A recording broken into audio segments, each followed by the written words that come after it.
हाँ जी, स्टार्ट करते हैं आज एक न्यू वीडियो जो कि क्लास 8th का है। चैप्टर का नाम क्या है? इंट्रोडक्शन टू ग्राफ, मतलब ग्राफ वाला चैप्टर है। और इस चैप्टर में हम क्या करेंगे? इस चैप्टर में हम ग्राफ के बारे में बात करेंगे कि ग्राफ कैसे होते हैं और ग्राफ में कौन कौन से क्वेश्चन उठते हैं। तो ग्राफ में मेनली दो ही टाइप के क्वेश्चन उठते हैं। उनको डिस्कस करने के बाद, टॉपिक को डिस्कस करने के बाद हम एक एग्जाम्पल लगाएंगे और वीडियो को एंड करेंगे। होप सो समझ आ गया आपको। ठीक है, तो चलो स्टार्ट करते हैं। सबसे पहले हम बात करते हैं ग्राफ के बारे में। ग्राफ कहाँ से स्टार्ट? बेसिक बना देता हूँ भाई। ये दिख रहा है ग्राफ का, है ना? छोटा सा प्यारा सा बना रहा हूँ। यहाँ पे होता है प्लस एक्स, मतलब एक्स पॉजिटिव होता है। ये होता है माइनस एक्स, ये होता है प्लस वाई, और ये होता है माइनस वाई। आप बोल रहे हो कि भैया ये क्या करा रहे हो, समझ ही नहीं आ रहा। ये जो सेंटर होता है वहां पे एक्स और वाई 0 0 होते हैं। ये बेसिक हो गया, इतना याद रखोगे। अभी याद रखो। अच्छा, अभी बुरा लग रहा होगा या अभी समझ नहीं आ रहा होगा, बट 9th में यूजफुल है, तो इसलिए यहाँ पे कर लेना। होप सो समझ आ गया होगा। क्लियर है? तो सबसे पहले हम बात करते हैं ग्राफ कैसे बनता है। ग्राफ बनता है दो एक्सिस में, दो अक्ष में।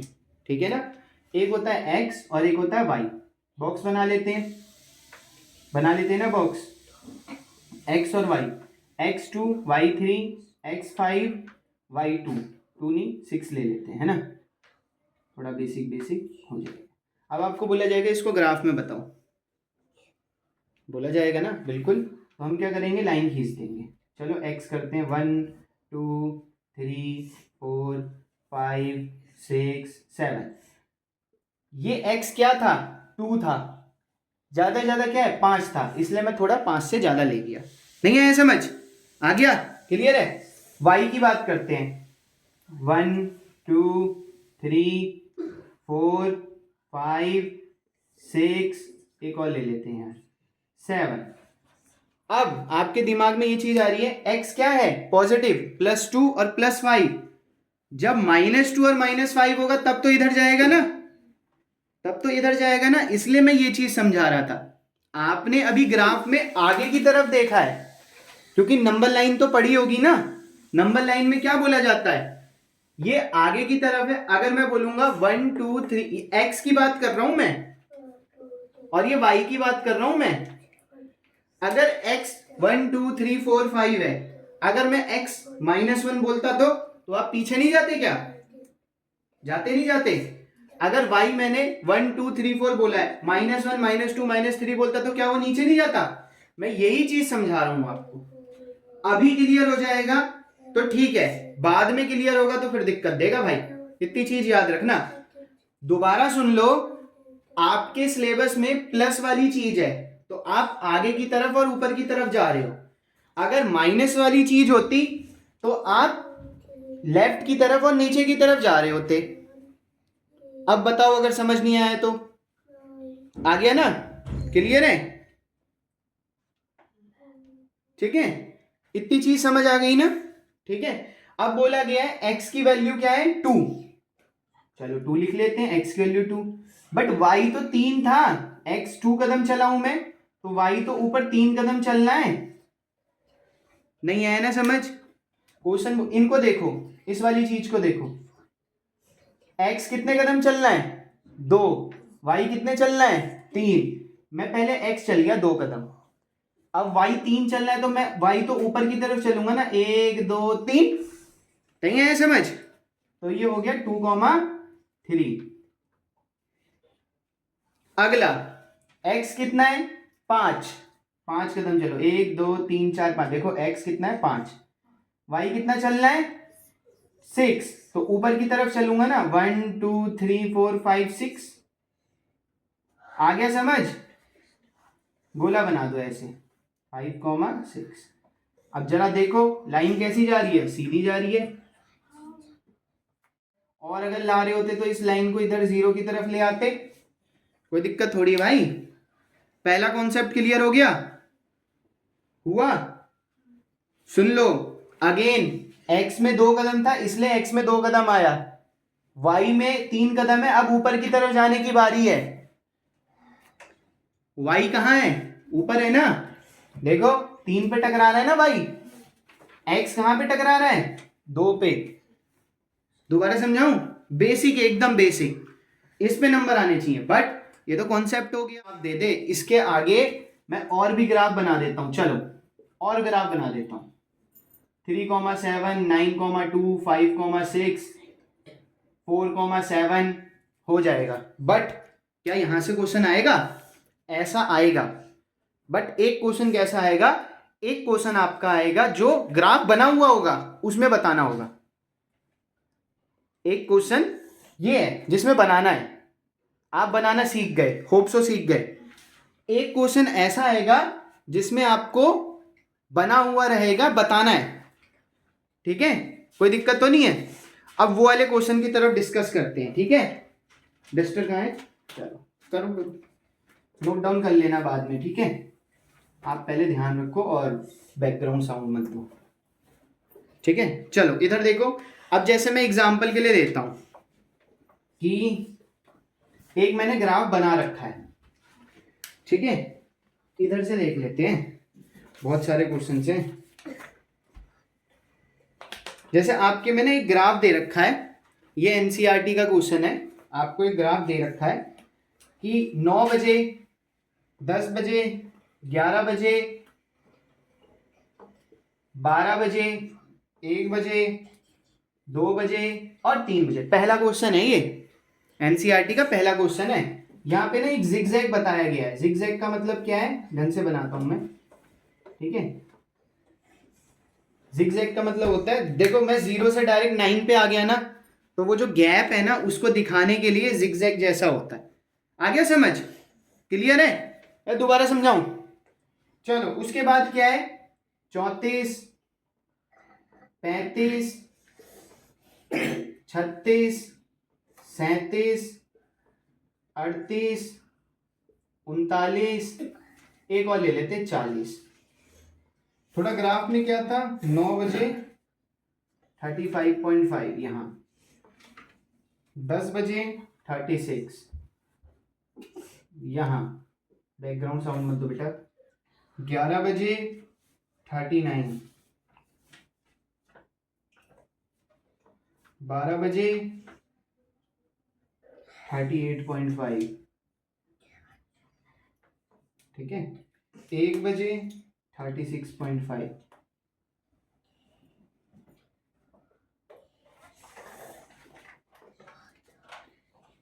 2 बजे 36.5 और 3 बजे 37।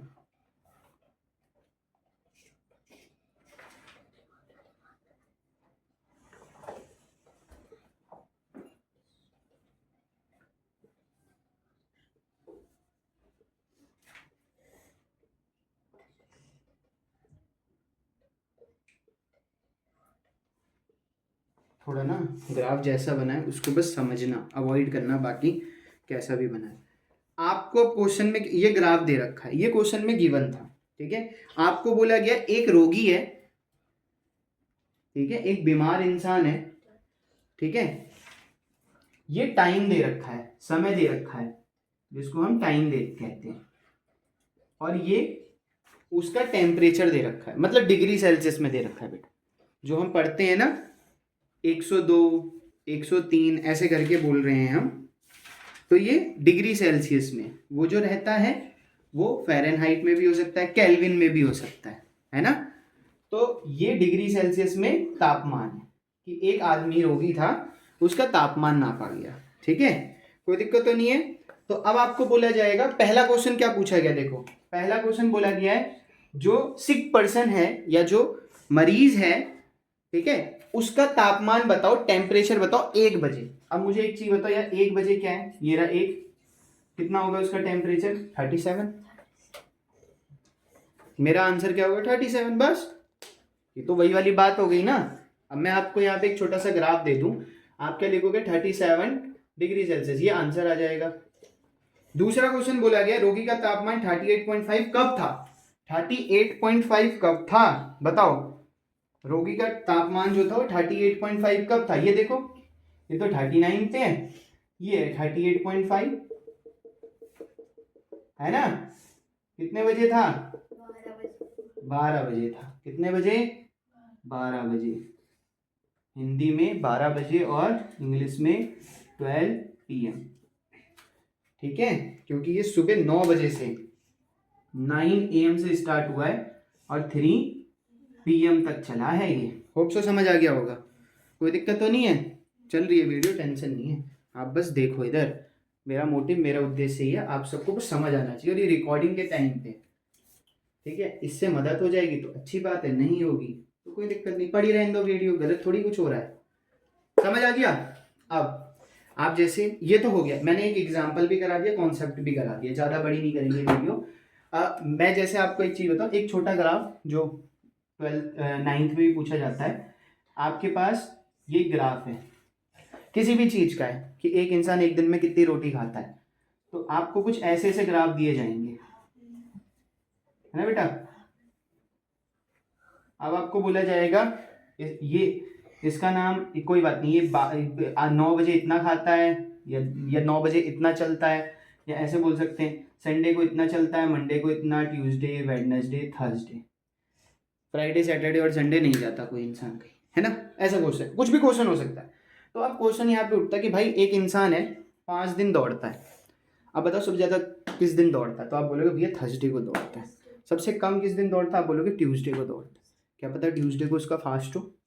रीज़न नहीं पूछा जाएगा आपसे, रीज़न नहीं पूछा जाएगा आपसे, पूछा जाएगा कि ज़्यादा कौन सा और कम कौन सा है, बस इतना करके ख़त्म। पेपर में ऐसा ही आता। अच्छा, एक और ग्राफ के बारे में डिस्कस करते हैं, पहले मैं इसको इरेज करता हूँ, वीडियो तो ऑन ही है। ये हो गया ना, यहाँ तक क्लियर है, इसको यहीं रहने देता हूँ, मैं इसको आगे थोड़ा सा ये टाइम वाला हटा देता हूँ, है ना, 1 मिनट और, है ना। अब एक ग्राफ आपने ऐसा कर लिया, एक ग्राफ आपने ऐसा कर लिया ना,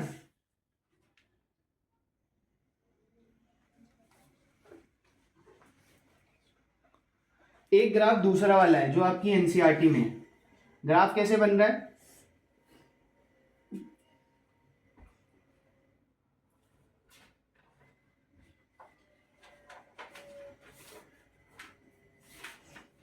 ठीक है, और एक ग्राफ ऐसा है।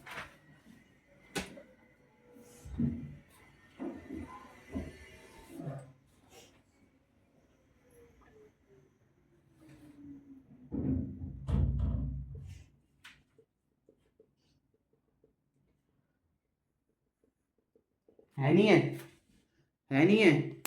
कभी कभी ये बोला जाएगा, बताओ कोई ऐसा पॉइंट जहां पे दोनों लाइन, देखो ऐसा भी बोल सकता है, ये ग्राफ आपको ये बोल सकता है कि एक इंसान वेज खाने वाला है और एक इंसान नॉन वेज खाने वाला है, ठीक है, या एक कुछ फैमिली है, राम मोहन 5-6 जने हैं, संडे को इतने बजे उठते हैं, कुछ भी, बट एक ही टाइम पे 2 कैटेगरी के लोगों को 2 कैटेगरी की चीजों को बताया जा रहा है, तब ऐसा ग्राफ यूज होता है। उसमें से भी ये पूछा जाएगा, संडे को बताओ दोनों का क्या है, बताओगे, मंडे को बताओ दोनों का क्या है। बात समझ आ रही मैं क्या कह रहा हूं, ग्राफ देख के क्लियर हो जाना चाहिए, इसमें 2 चीज इंडिविजुअली एक साथ काम कर रही है, इसलिए दोनों ग्राफों को एक साथ कर।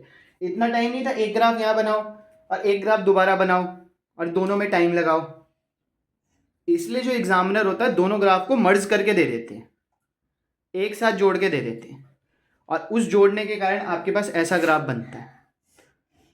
आपको जब बोला जाएगा कि भाई बताओ, क्या पता दोनों का कुछ ऐसे हो जाए ग्राफ कि, मैं थोड़ा सा एडिट और कर दूं इसको, यहाँ हो गया ना, अब अगला ये हो जाए,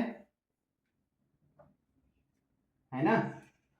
अब बोला जाए बताओ ऐसा पॉइंट बताओ जहां दोनों ग्राफ इंटरसेक्ट कर रहे हैं, तो वो ये पॉइंट है, ये वाला, दोनों प्रतिच्छेद कर रहे हैं, कट कहाँ रहे दोनों, एक ही जगह मीट कहाँ कर रहे हैं, इधर आके मीट कर रहे हैं, मिल रहे हैं, तो वो ये ग्राफ हो गया। सबसे ऊंचाई वाला कहाँ है, तो भैया ये रहा। नहीं आ रहा समझ, नहीं आ रहा, क्लियर है। तो ये कुछ भी बोल सकते हैं, एग्जामिनर किसी भी चीज को बता सकते हैं। तो होप सो आपको समझ आ गया होगा पूरा। शुरू बता दिया ग्राफ कैसे होता है, प्लस माइनस कैसे होता है, फिर एक ये ग्राफ बना दिया एग्जाम्पल के थ्रू, उसके पीछे वाला जो एग्जाम्पल था उसको भी मैंने एक्सप्लेन किया था, ये वाला भी एक्सप्लेन कर दिया। चैप्टर में दम नहीं है बिल्कुल भी, आप ये बात समझ लो, चैप्टर में बिल्कुल भी दम नहीं है बेटा, छोटा सा है, और एग्ज़ाम के पॉइंट ऑफ व्यू से ये है कि फ्री के नंबर मिलने वाला चैप्टर है। होप सो समझ आ गया होगा। तो आई होप आपको वीडियो पसंद आई होगी। तो अगर आपको वीडियो पसंद आई तो चैनल को सब्सक्राइब कीजिए और वीडियो को लाइक कीजिए। Thanks for watching this video.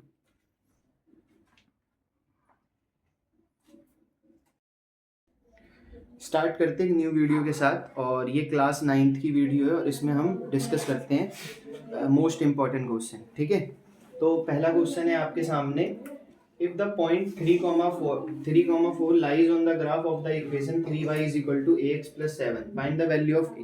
ध्यान से सुनना, हिंदी और इंग्लिश दोनों में समझाऊंगा। आपके पास दो चर वाले रैखिक समीकरण की एक इक्वेशन दे रखी है। अवॉइड करो बैकग्राउंड साउंड को, पढ़ने आए हो खाली इधर ध्यान दो, ठीक है ना। 3x is equals to ax plus 7, इसकी ये एक इक्वेशन है और साथ ही साथ हमारे पास कोऑर्डिनेट भी दे रखे हैं। अच्छा, कोऑर्डिनेट क्या दे रखे हैं? 3,4। इसका मतलब x क्या हो जाएगा 3 और y क्या हो जाएगा 4 हो जाएगा। और एक इक्वेशन दे रखी है, क्या दे रखी है? 3y is equals to ax plus 7। कोई दिक्कत तो नहीं है यहाँ तक? अब मुझे बताओ अगर यहाँ तक समझ नहीं आया, बताओ जल्दी। आ गया ना समझ? लीनियर पेयर है ना। हाँ ठीक है, बोलो मत, बस सुनते चलो, ठीक है। लीनियर इक्वेशन है, मैं सारे डाउट क्लियर करा रहा हूँ, बोलो मत बस, है ना। तो ये एक इक्वेशन है। अब बोर्ड की तरफ देखो, x की वैल्यू क्या थी 3, तो x की जगह मैं क्या रख दूंगा 3, कोई दिक्कत तो नहीं है। y की वैल्यू क्या है 4, तो y की जगह मैं क्या रख दूंगा 4 रख दूंगा। 3 4 जा 12 बराबर a इंटू 3 होगा तो 3a हो जाएगा प्लस 7 हो जाएगा। अब बताओ यहाँ तक समझ नहीं आया तो? आ गया ना। मतलब आपको ये इक्वेशन दे रखी है और साथ ही साथ उसके कोऑर्डिनेट भी दे रखे हैं। तो x और y कोऑर्डिनेट दे रखा है, तो x और y की जगह मैं x और y की वैल्यू पुट नहीं करूंगा क्या? समझ आ गया ना। तो मैंने क्या किया, x और y की वैल्यू पुट कर दी। अब खाली अकेला क्या रह गया? a रह गया। देखो ध्यान से, ये 7 जो था वो इधर आएगा, तो 12 में से 7 माइनस हो जाएगा, बराबर में 3a हो जाएगा। 12 में से 7 गया तो 5 बच गया, 3a बराबर में बच गया। a की वैल्यू निकालूंगा तो 5 तो ऊपर ही था, 3 नीचे चला जाएगा।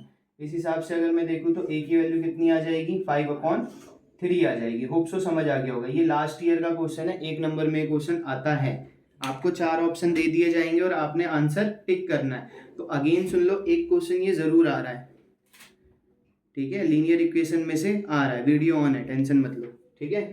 अगेन बता रहा हूँ, एक इक्वेशन दे रखी थी। इक्वेशन ये थी, दो चर वाली थी, मतलब 2 वेरिएबल वाली थी, x और y वाली थी। x और y की वैल्यू दे रखी है, कुछ नहीं करना, वो वैल्यू उसमें डालनी है, पुट करना है, आंसर आपका आ जाएगा। आई होप समझ आ गया होगा, ठीक है, क्लियर है। दूसरा क्वेश्चन करते हैं, ठीक है। ऑन ही रहने दो वीडियो को ना, कट कर देना। नहीं, बैकग्राउंड साउंड मत दो, बस सुनते हुए चलो। जितना फोकस करोगे ना, ध्यान दोगे, उतना ठीक है। इतना टाइम थोड़ी है, कट करता हुआ चलो। सेकंड क्वेश्चन, बस एक चीज बता दो, वो x और y पुट कैसे हुआ था? x और y की वैल्यू दे रखी थी ना 3,4।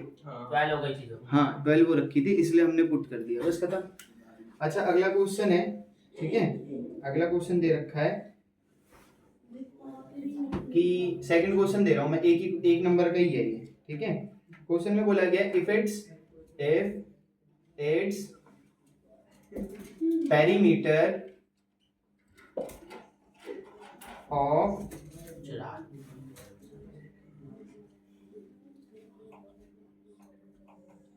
of an equilateral triangle is 180 centimeter.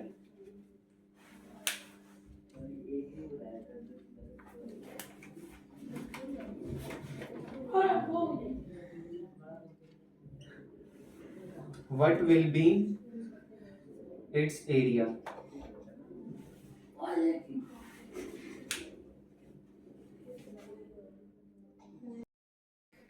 तो ये हमारा एक नेक्स्ट क्वेश्चन है जिसमें बोला गया कि अगर किसी इक्विलेटरल ट्राइंगल का, है ना, एक ट्राइंगल का, ये एक इक्विलेटरल ट्राइंगल है, उसका पेरीमीटर 180 सेंटीमीटर दे रखा है, तो हमें उसका एरिया निकालना है। कोई दिक्कत तो नहीं है? आगे बात समझ। तो अब मेरी बात ध्यान से सुनो कि अगर एक इक्विलेटरल ट्राइंगल है, तो उसका पेरीमीटर जो होता है वो 3a होता है। 3a बराबर क्या कर दिया? 180 सेंटीमीटर कर दिया हमने, ठीक है। इसका मतलब उसकी साइड कितनी आ जाएगी, 180 अपॉन में 3, मतलब 60 सेंटीमीटर। कोई दिक्कत भाई? देखो 3 साइड जो है वो 180 है, तो एक साइड कितनी होगी, 3 से डिवाइड करो। इसका आंसर ये भी हो सकता है कि 2 चॉकलेट जो है 10 रुपए की है, तो एक चॉकलेट कितने की होगी, 5 की, क्योंकि 2 से मैंने डिवाइड कर दिया, ठीक है। तो एक साइड 60 है, तो ये भी 60, ये भी 60, ये भी 60 और ये भी 60। अब मेरे पास ट्राइंगल का एरिया निकालने का एक फॉर्मूला होता है जिसको हम हिरोन्स फॉर्मूला और हिंदी में हिरोन सूत्र कहते हैं।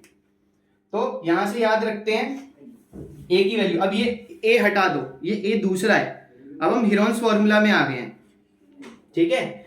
ए की वैल्यू 60 है, बी की वैल्यू भी 60 है और सी की वैल्यू भी 60 है, ठीक है। अगर इसको सॉल्व करेंगे यहां पे तो हमें ये चीज समझ आएगी। पहले हम निकालेंगे एस निकालने के लिए क्या होता है, A plus B plus C divide by 2। A की वैल्यू कितनी थी 60, बी की भी 60 और सी की भी 60, तो कितना हो गया 180 हो गया अपॉन में 2, मतलब एस की वैल्यू कितनी आ गई, 90 आ गई। कोई दिक्कत तो नहीं है? यही तो है। देखो सुनो, ए की वैल्यू 60, बी की वैल्यू 60 और सी की वैल्यू भी 60, 180। हाँ ये 180 हो जाए, उसका 2 से डिवाइड, ये फॉर्मूला है, ये फॉर्मूला है। हाँ पे, लेकिन वो 90 आ रहा है तो वो ऐसे ही हो रहा है ना, 60 180 को 2 कैसे? 90 जब कैसे आ रहा है? 90 इसलिए आ रहा है क्योंकि 2 के टेबल में 180 कितने बार में आता है, हाँ वही तो मैं भी कह 90 आ गया, तो एस की वैल्यू आ गई 90। क्लियर है? अब मेरे को एरिया निकालना है, तो एरिया का फॉर्मूला होता है एस माइनस ए, एस माइनस बी और एस माइनस सी, ठीक है। एस मतलब 90, एस माइनस ए मतलब 90 में से 60 माइनस करोगे तो कितना आएगा 30, ठीक है। और 90 में से दोबारा 60 माइनस करोगे तो 30, और 90 में से दोबारा 60 माइनस करोगे तो 30, ठीक है। ये 90 का 90 है, तो मैं क्या करूंगा, 90 का टेबल जो होता है थोड़ा सा ब्रेक करूंगा, कितना आ जाएगा 3 इंटू 30 मल्टीप्लाई 30 तो था ही ये वाला, ये भी 30 था और ये भी 30 था। अगेन सुन लो, ये 30, ये 30, ये 30 और 90 को 3 इंटू 30 कर दिया मैंने। अब इधर देखो 30 30 का एक पेयर बन गया और 30 30 का एक पेयर और बन गया, तो कितने पेयर बन गए 30 इंटू 30, और अंदर क्या बच गया 3 बच गया, है ना। उसका तो पेयर ही नहीं था, तो उसको बाहर कैसे निकालेंगे, तो 30 इंटू 30 कितना आएगा 900, और अंदर क्या बच गया 3, और ये आपका सेंटीमीटर स्क्वायर में आंसर, क्योंकि एरिया किस में होता है सेंटीमीटर, इसलिए हम यहाँ क्या लिख देंगे, एरिया बराबर में 900√3 सेंटीमीटर स्क्वायर। होप सो समझ आ गया होगा। अब नहीं आया समझ तो बताओ, आ गया ना, क्लियर है? अगला क्वेश्चन करें। मतलब में कोई ये कार्ड है ना करके तो यार, जो ये अगला क्वेश्चन है इसमें बोला गया टोटल सरफेस एरिया हेमिस्फीयर का निकालना है। टीएसए ऑफ हेमिस्फीयर का जो फॉर्मूला होता है वो होता है 3πr², ठीक है। क्या होता है 3πr², ठीक है। 3 की जगह 3 रखो, पाई की जगह 3/14 रखो, r² की जगह 10 इंटू 10 रख दो। या वो रूट, वो जो पाई है ना उसके बाद आराम से थोड़ा वहाँ थोड़ा 22/7 रखेंगे ना। 22/7 इसलिए रखेंगे क्योंकि क्वेश्चन में बोल रखा पाई की वैल्यू 3.14 होनी चाहिए। 3 की जगह 3, पाई की जगह 3/14 और r² की जगह मतलब r की वैल्यू है 10 इंटू 10। होप सो समझ आ गया होगा। इधर देखो सारे बोर्ड की तरफ। अब मेरे को क्या करना है, 3 पहले मैं ना इन 10 को 10 10 से 100 को 3.14 से मल्टीप्लाई करूंगा तो 314 आ जाएगा, 314, क्योंकि 2 पॉइंट जो है वो 2 जीरो हटाने में चले गए, है ना। अब 314 जो था उसको 3 से मल्टीप्लाई करेंगे, 4 3 ज़ा 12, 3 1 ज़ा 3 और 4 3 3 ज़ा 9, तो आंसर कितना आ गया 942। और आंसर जो आता है आपका टीएसए का, ठीक है, हमेशा टीएसए हो या सीएसए हो, ठीक है। टीएसए को क्या कहते हैं, कुल पृष्ठीय क्षेत्रफल, टोटल सरफेस, हाँ टोटल सरफेस एरिया, और सीएसए जो होता है उसको कहते हैं वक्र पृष्ठीय क्षेत्रफल, ठीक है। तो यहाँ पे कुल पृष्ठीय क्षेत्रफल बोला गया था, तो वो आंसर हमेशा सेंटीमीटर स्क्वायर, मतलब सेंटीमीटर की घात 2 होती है, तब आता है। होप सो समझ आ गया होगा। इसको नोट डाउन कर लो, फिर अगला करते हैं, ठीक है। के साथ, और ये क्लास 9th की वीडियो है और इसमें हम डिस्कस करते हैं मोस्ट इम्पॉर्टेंट क्वेश्चन। ठीक है, तो पहला क्वेश्चन है आपके सामने, if the point 3,4 lies on the graph of the equation 3y = ax + 7 find the value of a। ध्यान से सुनना, हिंदी और इंग्लिश दोनों में समझाऊंगा। आपके पास दो चर वाले रैखिक समीकरण की एक इक्वेशन दे रखी है। अवॉइड करो बैकग्राउंड साउंड को, पढ़ने आए हो खाली इधर ध्यान दो, ठीक है ना। 3x = ax + 7, इसकी ये एक इक्वेशन है और साथ ही साथ हमारे पास कोऑर्डिनेट भी दे रखे हैं। अच्छा, कोऑर्डिनेट क्या दे रखे हैं? 3,4। इसका मतलब x क्या हो जाएगा 3 और y क्या हो जाएगा 4 हो जाएगा। और एक इक्वेशन दे रखी है, क्या दे रखी है? 3y = ax + 7। कोई दिक्कत तो नहीं है यहाँ तक? अब मुझे बताओ अगर यहाँ तक समझ नहीं आया, बताओ जल्दी। आ गया ना समझ? लीनियर पेयर ना। हाँ ठीक है, बोलो मत, बस सुनते चलो, ठीक है। लीनियर इक्वेशन है, मैं सारे डाउट क्लियर कर रहा हूँ, बोलो मत बस, है ना। तो ये एक इक्वेशन है। अब बोर्ड की तरफ देखो, x की वैल्यू क्या थी 3, तो x की जगह मैं क्या रख दूंगा 3, कोई दिक्कत तो नहीं है। y की वैल्यू क्या है 4, तो y की जगह मैं क्या रख दूंगा 4 रख दूंगा। 3 4 12 बराबर a × 3 होगा तो 3a हो जाएगा प्लस 7 हो जाएगा। अब बताओ यहाँ तक समझ नहीं आया तो? आ गया ना। मतलब आपको ये इक्वेशन दे रखी है और साथ ही साथ उसके कोऑर्डिनेट भी दे रखे हैं। तो x और y कोऑर्डिनेट दे रखा है, तो x और y की जगह मैं x और y की वैल्यू पुट नहीं करूंगा क्या? समझ आ गया ना। तो मैंने क्या किया, x और y की वैल्यू पुट कर दी। अब खाली अकेला क्या रह गया? a रह गया। देखो ध्यान से, ये 7 जो था वो इधर आएगा, तो 12 में से 7 माइनस हो जाएगा, बराबर में 3a हो जाएगा। 12 में से 7 गया तो 5 बच गया, 3a बराबर में बच गया। a की वैल्यू निकालूंगा तो 5 तो ऊपर ही था, 3 नीचे चला जाएगा। इस हिसाब से अगर मैं देखूं तो a की वैल्यू कितनी आ जाएगी? 5/3 आ जाएगी। होप सो समझ आ गया होगा। ये लास्ट ईयर का क्वेश्चन है, 1 नंबर में क्वेश्चन आता है। आपको 4 ऑप्शन दे दिए जाएंगे और आपने आंसर टिक करना है। तो अगेन सुन लो, एक क्वेश्चन ये जरूर आ रहा है, ठीक है। लीनियर इक्वेशन में से आ रहा है, वीडियो ऑन है, टेंशन मत लो, ठीक है। अगेन बता रहा हूँ, एक इक्वेशन दे रखी थी। इक्वेशन ये थी, दो चर वाली थी, मतलब 2 वेरिएबल वाली थी, x और y वाली थी। x और y की वैल्यू दे रखी है, कुछ नहीं करना, वो वैल्यू उसमें डालनी है, पुट करना है, आंसर आपका आ जाएगा। आई होप समझ आ गया होगा, ठीक है। क्लियर है? दूसरा क्वेश्चन करते हैं, ठीक है। ऑन ही रहने दो वीडियो को ना, कट कर देना। नहीं, बैकग्राउंड साउंड मत दो, बस सुनते हुए चलो। जितना फोकस करोगे ना, ध्यान दोगे, उतना ठीक है। इतना टाइम थोड़ी है, कट करता हुआ चलो। सेकंड क्वेश्चन, बस एक चीज बता दो, वो x और y पुट कैसे हुआ था? x और y की वैल्यू दे रखी थी ना 3,4। 12 हो गई थी तो। हाँ 12 वो रखी थी, इसलिए हमने पुट कर दिया, बस खत्म। अच्छा अगला क्वेश्चन है, ठीक है। अगला क्वेश्चन दे रखा है कि सेकंड क्वेश्चन दे रहा हूं मैं, एक नंबर का ही है ये, ठीक है। क्वेश्चन में बोला गया if its perimeter of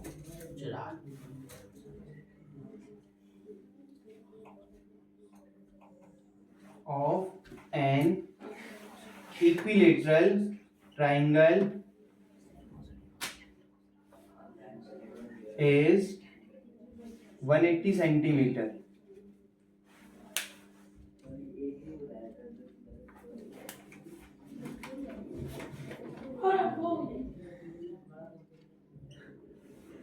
what will be its area?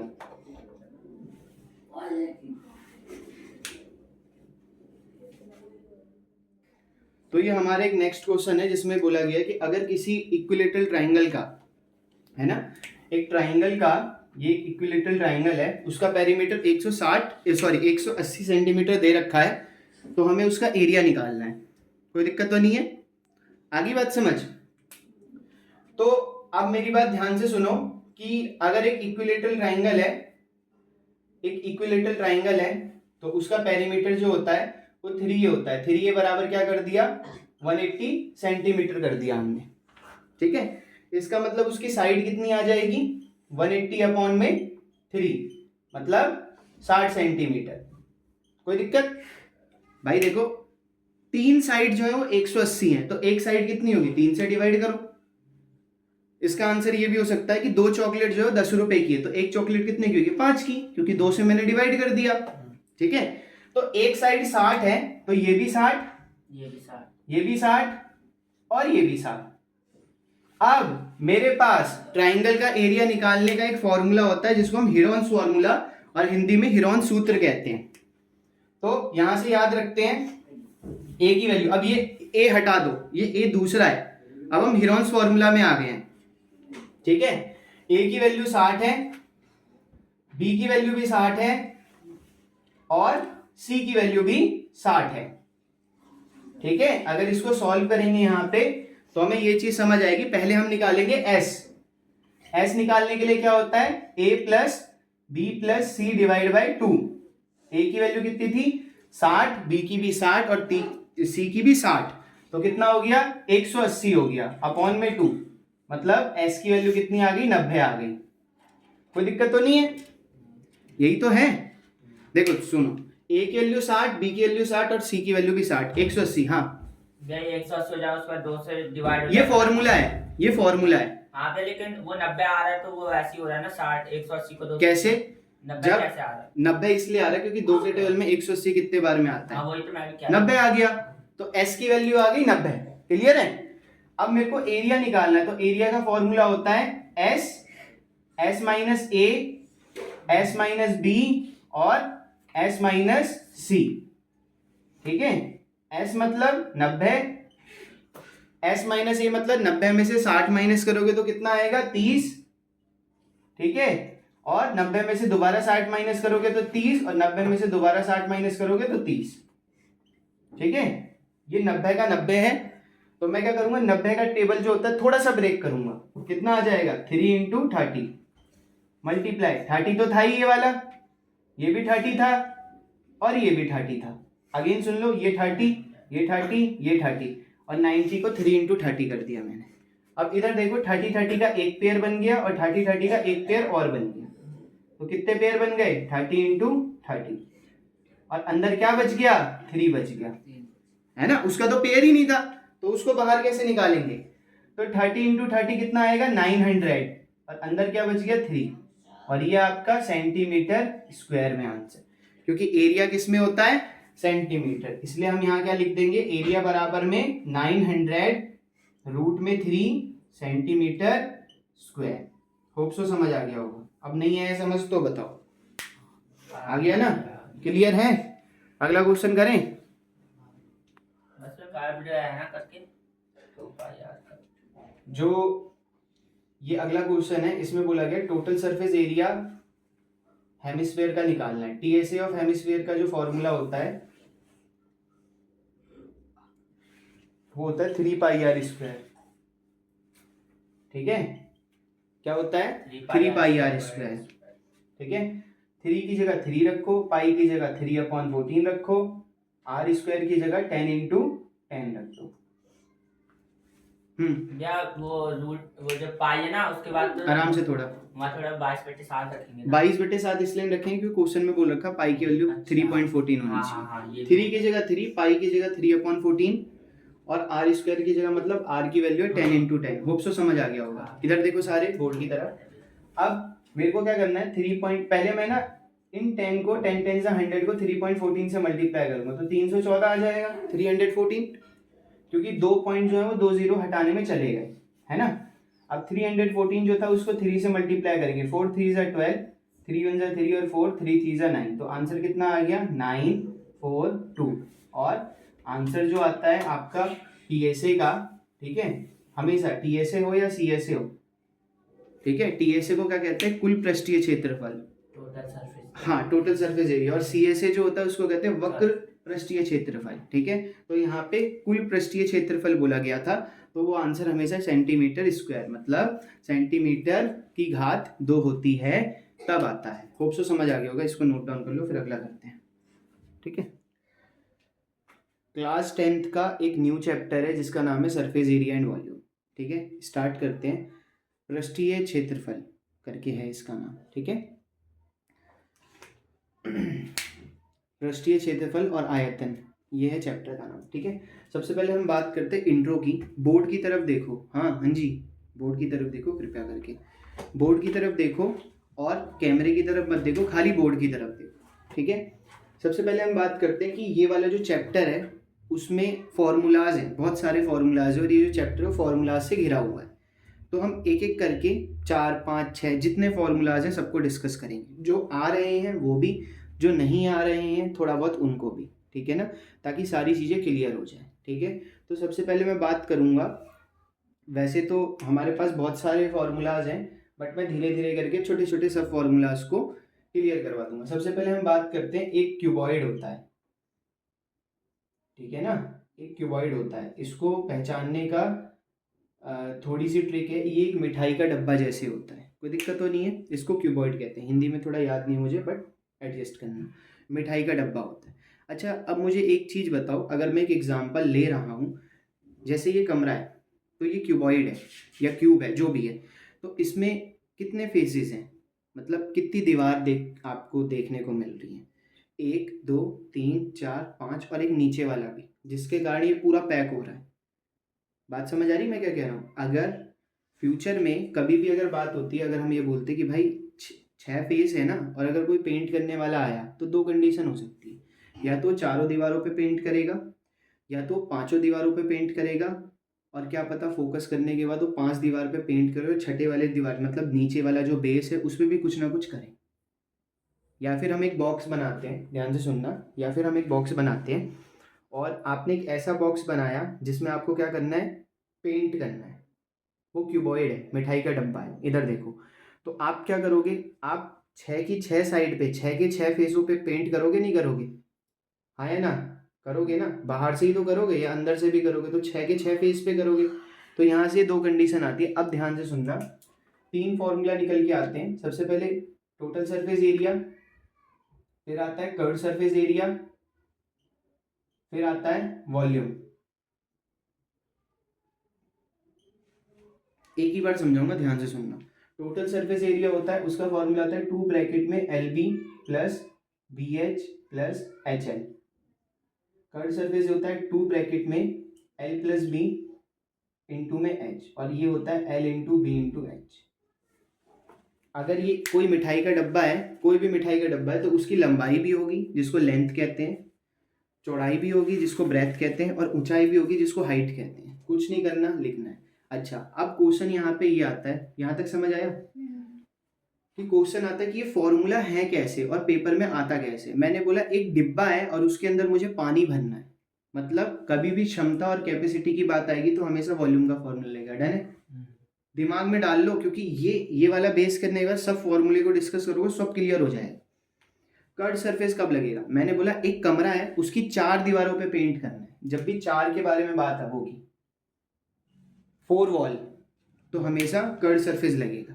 Question में हिंट दिया जाएगा चारों तरफ। ऐसा ही सिलेंडर में भी है, एक पेपर है, जैसे ये मार्कर है, जैसे मार्कर है, और मैं एक कागज लाता हूं और मार्कर के चारों तरफ लपेट देता हूं, तो वहां पे मेरा कर्व्ड सरफेस लगेगा, क्योंकि ये राउंड है। ये देख लो, कमरे का भी देख लो एग्जाम्पल के लिए, चारों तरफ है। बट अब कंडीशन आ गई कि भाई टोटल सरफेस कहाँ लगेगा, जहां चारों भी होंगे और ऊपर नीचे भी होगा, मतलब 6, पूरे 6 वॉल। अब यहाँ पे कुछ महारथी ये बोलेंगे कि भैया 4 करा दिया, 6 करा दिया, बट भैया 5 का कहाँ गया, 5 का भी तो कुछ सीन होना चाहिए। तो 5 के लिए कुछ नहीं करना, 5 का तो बेसिक फॉर्मूला है 4 + 1, 4 के लिए ये है और 5 के लिए इसके साथ, इस फॉर्मूले के साथ L इंटू B करना पड़ेगा, लंबाई इंटू चौड़ाई। कभी किसी के दिमाग में तो आएगा, अरे नीचे वाली तो कुछ टाइल वाइल लगानी नहीं है, हमें क्या करना है, 4 दीवारों में पेंट करना है, उसका ये फॉर्मूला, और ऊपर पेंट करना है। तो जरा दिमाग से देखो, इसमें खाली लंबाई और चौड़ाई है, ऊंचाई नहीं है, बहुत थिन है, बहुत पतली है। तो यहाँ तक क्लियर है।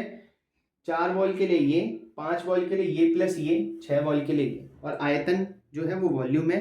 जब भी कैपेसिटी कि एक बॉक्स में कितनी मिठाई आएंगी, ऐसा आता है, जैसे एग्जांपल के लिए कभी बोला जाए कि ये एक मिठाई का डब्बा है और इसमें जा रहे हैं लड्डू, लड्डू कौन सी शेप के हैं, स्फेयर, गोला, बोला जाएगा कितने आएंगे, तो मैं बोलूंगा सबसे पहले मैं इसका वॉल्यूम निकालूंगा, मतलब आयतन निकालूंगा, और इसका वॉल्यूम निकालूंगा और दोनों को डिवाइड कर दूंगा।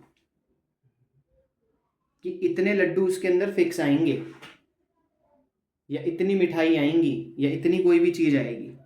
आप समझ रहे हो मैं क्या कह रहा हूँ? ऐसे ही चीज़ें करी जाती हैं एग्ज़ाम के टाइम पे, और यही कैलकुलेटिव पोर्शन होता है। अगर नहीं समझ आया तो बताओ। क्लियर है? इसका एक भाई है जो दूसरा आता है, जिसको हम घन कहते हैं, इसको घनाभ कहते हैं, याद आ गया मुझे। ठीक है, इसको घनाभ कहते हैं। घन वाले की बात करते हैं। घन में क्या अंतर होता है भाई? इसकी सारी साइड्स जो होती हैं वो बराबर होती हैं। ड्राइंग पे मत जाना, ठीक है? ड्राइंग खराब है मेरी बचपन से। डाई देखी है आपने? डाई जो होता है, लूडो खेलते हैं वो इसका एक परफेक्ट एग्जाम्पल है। इसका मतलब इसकी लेंथ भी, ब्रेथ भी और हाइट भी तीनों बराबर होती है, जिसको हम ए कहते हैं, एड्स कहते हैं। हमने मान लिया है ना, लेंथ ब्रेथ और हाइट तीनों बराबर है, तीनों में कोई अंतर नहीं है। अगर यहाँ तक समझ नहीं आया तो बता दो भाई। क्लियर है ना? इसका फॉर्मूला क्या होगा? जरा ट्रिक लगा के सोचो। जब लेंथ भी ए है, ब्रेथ भी ए और हाइट भी ए है, तो क्या ए की पावर 3 नहीं हो जाएगी? ए इंटू ए इंटू ए। आया समझ? दोबारा समझाऊं क्या? तो इसका फॉर्मूला क्या हो गया? ए क्यूब। ठीक है। अब मैंने आपको बताया था कर्व सरफेस जो होता है वो 4 होता है, तो इसका कर्व सरफेस, मैं ट्रिक बता रहा हूँ, कर्व सरफेस एरिया कितना हो जाएगा? 4a²। और टोटल सरफेस एरिया जो होता है वो क्या होता है? 6 होता है। इसका फॉर्मूला हो जाएगा 6a²। होप सो याद हो गया होगा। भूलो ना इसलिए बोल दिया मैंने। अगेन सुन लो, लेंथ ब्रेथ हाइट, लंबाई चौड़ाई ऊंचाई तीनों बराबर होती हैं। तो ये तीन चीजें जब हम गुणा कर रहे थे क्यूबॉइड में, घनाभ में, तो 3 हो गई, इसलिए इसने a की पावर 3 रख दी। ठीक है। अब एक बेसिक चीज आप बोलोगे, याद करने का भी मैं बता दे रहा हूं। ये a क्यूब है ना, इसकी यूनिट हमेशा लास्ट में क्यूब होगी।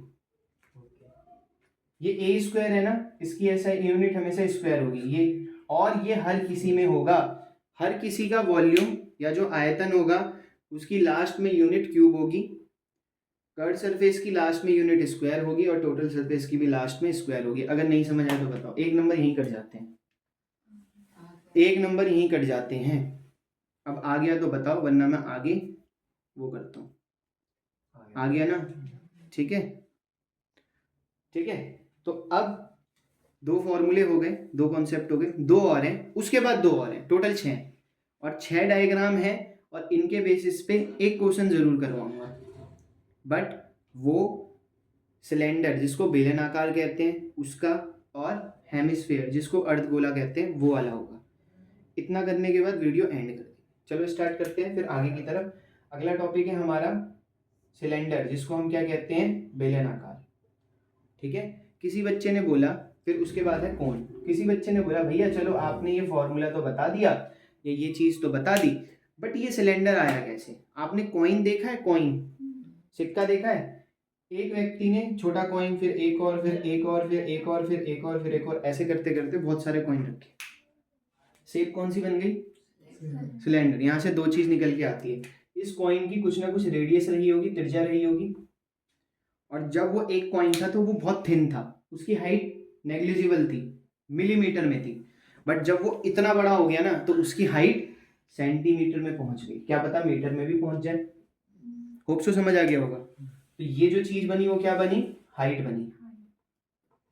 तो 2 कॉन्सेप्ट तो हो गए भाई।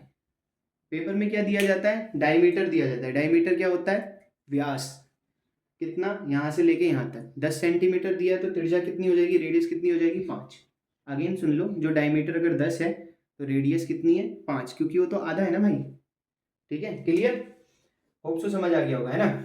अब फॉर्मूले की बात करते हैं, वही अपना पहले वॉल्यूम, जिसका फॉर्मूला है पाई r²h। पाई की वैल्यू हमेशा 22/7 होती है, 22/7।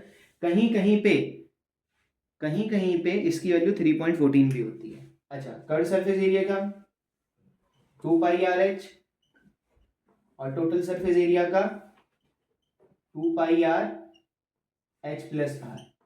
ये फॉर्मूला हो गया खत्म यहाँ तक। अब बताओ यहाँ तक समझ नहीं आया तो? नहीं आया?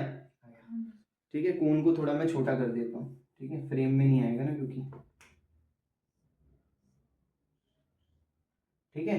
अब ध्यान से सुनना, आप लेके गए एक सीट और आपने मार्कर के चारों तरफ रोल कर दिया, कौन सा फॉर्मूला लगेगा? Curved surface area. आपने बोला मैं नीचे बंद करना चाहता हूँ, क्या लगेगा? Curved surface area plus pi R square. ध्यान से सुन लो, curved surface area plus pi R square. ये पाई आर स्क्वायर क्यों लगा भाई? आप एक छोटी सी शीट लाए गोला और उसको नीचे लगा के बंद कर दिया, क्या लगेगा भाई? एक सर्कल का जो फॉर्मूला होता है, एरिया जो होता है, क्षेत्रफल होता है, वो पाई आर स्क्वायर नहीं होता। पतली सी शीट लाए, एक पतली सी शीट, उसका फॉर्मूला होता है पाई आर स्क्वायर। वो लाके आपने सिलेंडर के नीचे बंद कर दिया ढक्कन। मेरे पास चारों तरफ का कर्ड सरफेस एरिया था, नीचे वाला मैंने लगाया है, तो पाई आर स्क्वायर। ये वही जैसा हो गया जैसे 5 वॉल हो गई ना। अब टोटल सरफेस एरिया कैसे आया? टोटल सरफेस का फॉर्मूले को थोड़ा तोड़ो तो ये बनेगा 2 pi R H plus 2 pi R square. देख लो, मतलब 2 pi R H total surface area कैसे बना? 2 पाई आर जो है वो अंदर मल्टीप्लाई करो तो क्या होगा? 2 pi R H 2 pi R square. मतलब चारों तरफ भी बंद है और ऊपर नीचे का भी ढक्कन बंद है। अब बताओ नहीं आया समझ? तो क्वेश्चन में हमेशा बोला जाएगा ओपन एट टॉप या क्लोज एट टॉप, ठीक है, ओपन एट बॉटम, ऐसे करके हमेशा दिया जाएगा। ऊपर से खुला है, नीचे से खुला है, वही आपका फॉर्मूले की हिंट है, वही आपकी फॉर्मूले की हिंट है। ध्यान से सुनना। और आपके में तो आता ही नहीं है यार, अभी अभी तो कुछ आ ही नहीं रहा। माइंड डाइवर्ट मत करो, इधर देख लो। अगर क्वेश्चन ऐसा आ गया, सपोज करो जब मैं करता था तो मैं तो बहुत धुरंधर वाले क्वेश्चन सॉल्व करता था। ये सिलेंडर है, इसके अंदर एक और सिलेंडर है। हाँ भैया, मैं आपसे ये वाला क्वेश्चन पूछने वाली थी। मैं ऐसे क्वेश्चन करता था कसम से। एक क्वेश्चन था उसके अंदर।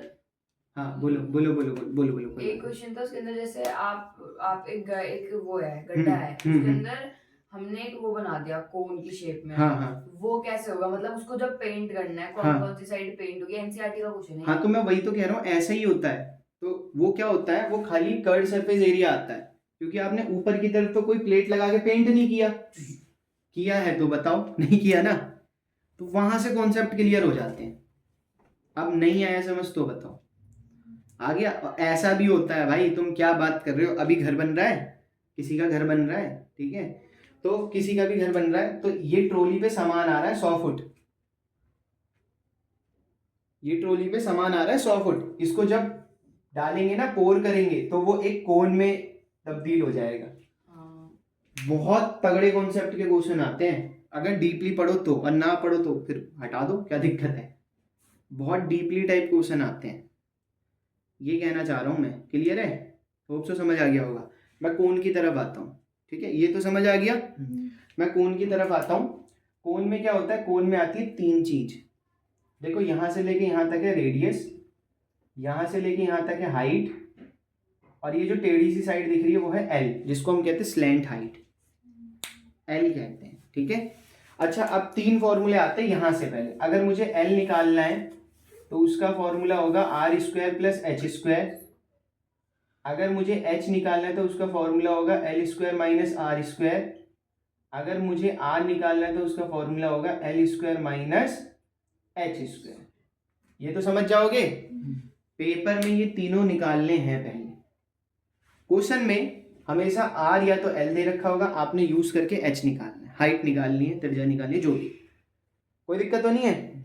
एल स्लैंट हाइट भी निकालनी है, तो तीनों निकल जाएंगे। ये 3 फॉर्मूले हैं। अब वो कंडीशन है कि कौन सी चीज दे रखी है और कौन सी नहीं दे रखी। अगर एल निकालना होगा तो आर और एच दे रखा होगा, बस पहला फॉर्मूला लगाना है, निकल गया। एच निकालना है तो एल और आर दे रखा होगा, दूसरा फॉर्मूला। और अगर आर निकालना है तो एल और एच दे रखा होगा, उसका फॉर्मूला। नींद आ रही है क्या? इधर देख लो ना बोर्ड की तरफ से। अगर यहाँ तक समझ नहीं आया तो बताओ। आ गया ना? क्लियर है? Crystal clear. अब वही अपना वॉल्यूम का formula 1/3 pi R square H. Curved surface area का फॉर्मूला लाइन खींच देते हैं यार, थोड़ा ऑकवर्ड लगेगा। Pi R L. और टोटल सरफेस एरिया का formula pi R L plus R. अब बताओ, कोई दिक्कत तो नहीं है? समझ आ गया बढ़िया से? कोई प्रॉब्लम है? देख लो, दोबारा समझा दूंगा। आ गया ना? और इसमें भी सेम वही चलेगा। अब देखो, आप एक सीट लेके आए, जैसे एक सीट है उसको रैप कर दिया, ऐसे मोड़ दिया, तो जब वो आप उसको मोड़ रहे हो ना तब उसके नीचे की तरफ तो कुछ नहीं होगा, उसमें लगेगा कर्व सरफेस एरिया। बट जब आपने उसके नीचे का बंद कर दिया ना तो लगेगा टोटल सरफेस एरिया, क्योंकि ऊपर तो कुछ है ही नहीं।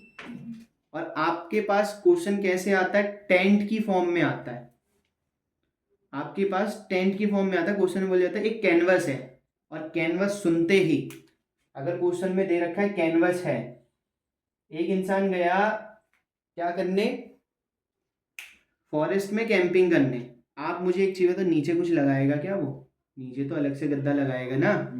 कैंप करने गया है तो कौन सा शेप का बनाएगा, कोन का ही तो बनाएगा। ऐसे क्वेश्चन उठते हैं दिमाग में, बस 1 सेकंड की क्लिक कर लो, 1 सेकंड का क्लिक कर लो और उसको विजुअलाइज करो, हो जाएगा। क्लियर है? आगे के 2 कॉन्सेप्ट है वो समझाता हूँ। 2 कॉन्सेप्ट और रह गए, एक है हेमिस्फीयर, सॉरी एक है स्फीयर और एक है हेमिस्फीयर। स्फीयर मतलब गोला, हेमिस्फीयर मतलब अर्धगोला। हिंदी में भी बता दिया ना, कोई दिक्कत थोड़ी है। इसके वॉल्यूम का फॉर्मूला होता है 4/3 पाई आर क्यूब। इसका कर्ड सरफेस नहीं होता। कर्ड सरफेस इसलिए नहीं होता क्योंकि ये रैप नहीं होता। आप अगर एक बॉल लाए, लड्डू ला रहे हो तो पूरा टोटल होता है उसका टोटल होता है, उसका कर्ड सरफेस नहीं होता। अगेन सुन लो, पेपर में कंफ्यूजिंग के लिए बोला जाएगा फाइंड द, क्या कुछ भी आ सकता है, 1 नंबर में तो कुछ भी आ सकता है, बट कॉन्सेप्ट क्लियर होना चाहिए। टोटल सरफेस एरिया निकालना है इसका, तो ये क्या होगा 4πr²। होप सो समझ आ गया होगा। अब हम इसकी बात करते हैं।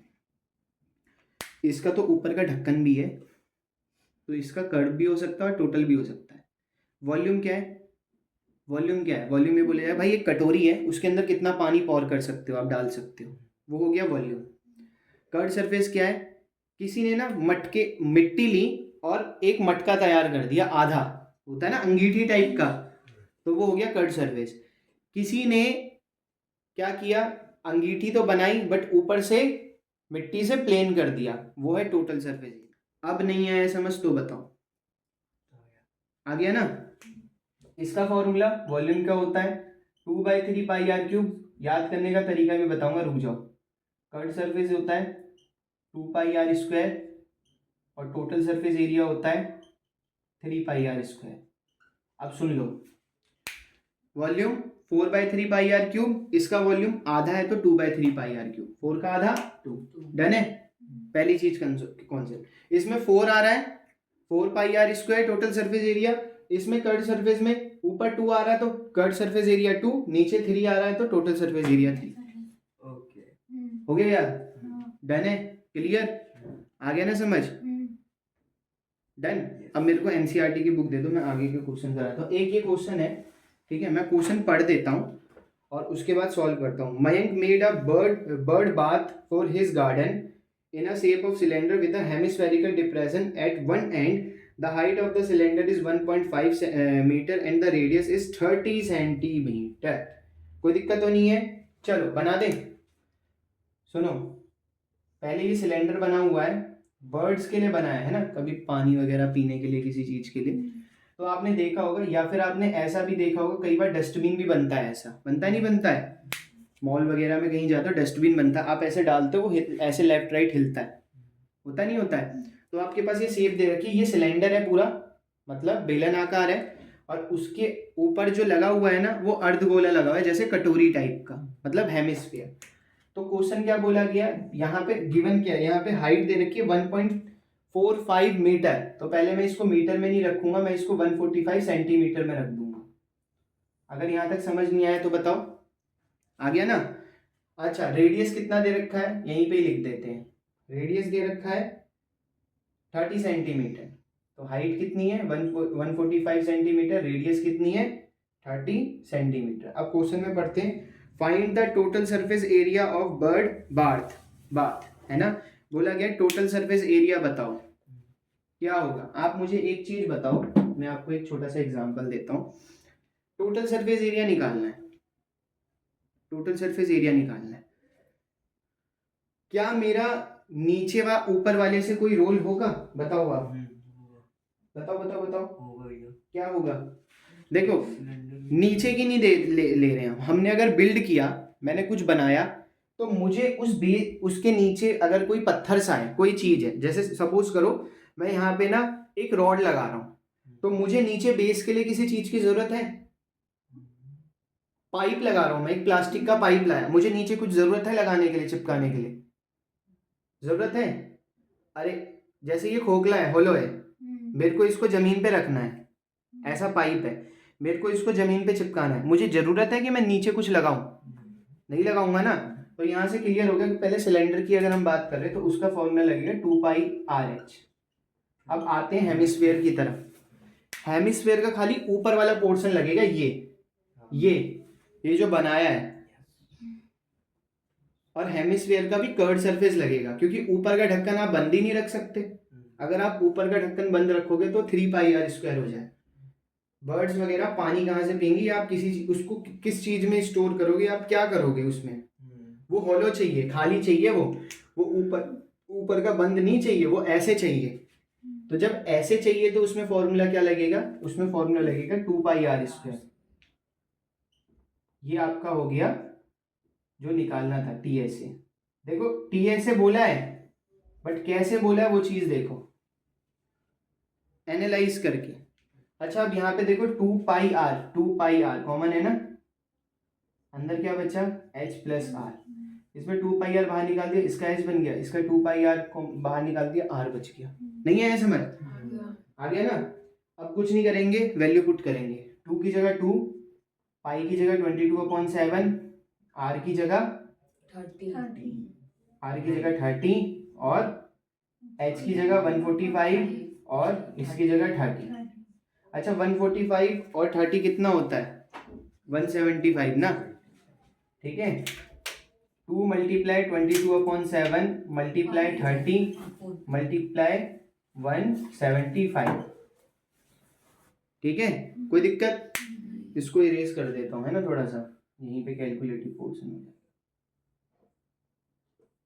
ठीक है, डन है। तो अब यहाँ पे थोड़ा सा देखो, 7 के टेबल में 175 कितनी बार में आता है? 7 2 = 14, 7 5 = 35। करके देखना। तो ऊपर क्या बचा? 2 × 22 मतलब 44 मल्टीप्लाई 30 × 25। ठीक है, जो आपका आंसर आएगा वो 33,000 के अप्रोक्स आएगा। 33,000 क्या? Centimetre square. अब अगर आप इसको मीटर स्क्वायर में कन्वर्ट करोगे तो आप इसको क्या करोगे? 100 × 100 से डिवाइड कर दोगे, क्योंकि भैया स्क्वायर में है और 1 मीटर में 100 सेंटीमीटर होते हैं। तो आंसर क्या आ जाएगा? 3.3 मीटर स्क्वायर। ये आपका फाइनल आंसर है। और क्या है ये? Total surface area. अब ये चीज़ समझ नहीं आई तो बता दो, है ना। चलो बंद करते हैं, होल्ड करते हैं वीडियो को। ठीक है।